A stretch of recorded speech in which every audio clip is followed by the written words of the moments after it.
नमस्कार, इन खबर में आपका स्वागत है। मैं विद्याशंकर तिवारी हूं और सवाल ये है कि क्या 3 तलाक बिल एक बार फिर से संसद में फंसेगा। परिस्थितियां कुछ ऐसी ही बनती जा रही है। एनडीए के सहयोगी दल जेडीयू यानी नीतीश कुमार की पार्टी ने पहले ही पाला खींच दिया है।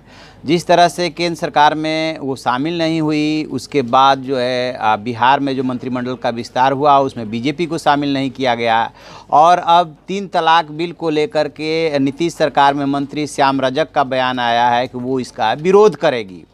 इसके बाद से सवाल उठने लगे हैं कि 3 तलाक का जो बिल है उसका रास्ता संसद में इस बार भी आसान होगा या नहीं होगा।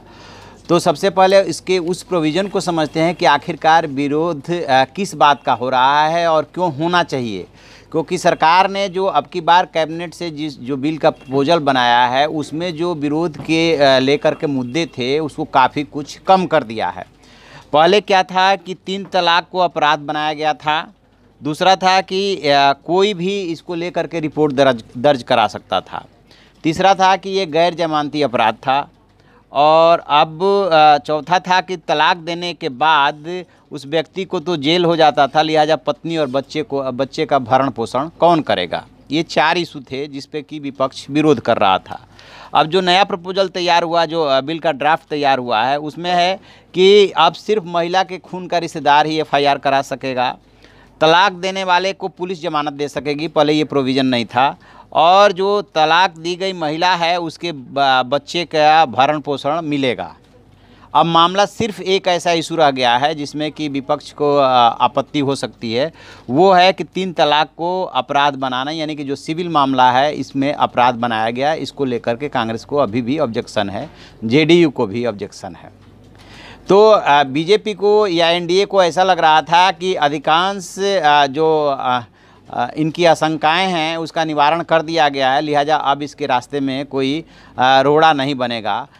तो लेकिन जैसे जैसे सत्र का समय नज़दीक आ रहा है वैसे वैसे विरोध के स्वर जो है फूटने लगे हैं। कांग्रेस के अभिषेक मनु सिंघवी ने भी कहा है कि वो पार्टी इसका विरोध करेगी। हालांकि उन्होंने माना है कि सरकार ने हमारी काफ़ी कुछ मांगों को मान लिया है, इसके बावजूद इस एक मांग को भी मनवाने के लिए वो सरकार को मजबूर करेंगे।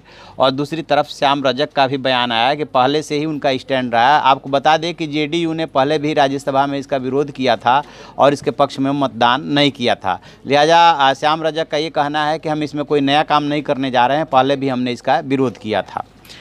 अब लोकसभा और राज्यसभा के जरा सदस्यवार स्थिति को समझते हैं। तो कुल लोकसभा में जो 543 सीटें हैं, एक सीट पे चुनाव नहीं हुआ था, जो 542 सीटें हैं उसमें से 303 पे बीजेपी है और 353 पे एनडीए, लिहाजा लोकसभा में इनको कोई अड़चन नहीं है।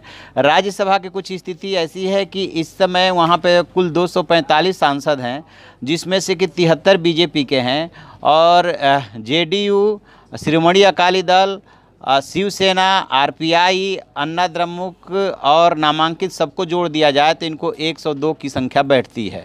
यानी कि जो 123 होनी चाहिए सदस्यों की संख्या, वो 123 इनके पास नहीं है और वो जो है 21 सीटें कम पड़ रही है। इसमें से जेडीयू के 6 और निकाल दीजिए तो 21 और 6 27 जो है इनके सदस्य कम पड़ रहे हैं। अब इसमें बीजेपी के सामने और क्या क्या विकल्प है कि वो किसकी किसकी मदद ले सकती है। तो उसमें जो है उसके पास अब विकल्प ही ये है कि वो बीजेडी की मदद ले सकती है जिसके कि राज्यसभा में 9 सदस्य है, वाईएसआर कांग्रेस की मदद ले सकती है जिसकी राज्यसभा में 2 सदस्य हैं और टीआरएस की मदद ले सकती है जिसकी राज्यसभा में 6 सदस्य हैं। लेकिन इससे भी समस्या का समाधान नहीं हो पा रहा है क्योंकि ये कुल मिला करके 17 ही हो पा रहे हैं। तो अब देखना ये है कि बीजेपी या एनडीए किस तरह से इस मसले को मैनेज करता है, मैनेज कर भी पाता है कि नहीं पाता है, क्योंकि 17 इन्हें इधर से सपोर्ट मिलता है और ज़रूरत है 27 की, तो 10 सदस्य कम पड़ रहे हैं राज्यसभा में। क्या कांग्रेस अल्टीमेटली चूँकि उसकी 3 मांगें मान ली गई है, एक मांग को छोड़ देती है या उस एक मांग को भी मनवाने के लिए वो इसका विरोध करती है, सब कुछ परिस्थितियों पर डिपेंड करेगा। लेकिन फ़िलहाल जिस तरह से कांग्रेस और जेडीयू बाहें चढ़ा रही है कि इस बिल को रोकने के लिए, तो उससे लग रहा है कि इस बिल का रास्ता इस बार भी इतना आसान नहीं है।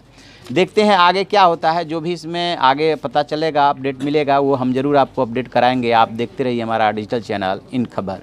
Thank you. इन खबर चैनल को सब्सक्राइब करें और बेल आइकन दबाना ना भूलें।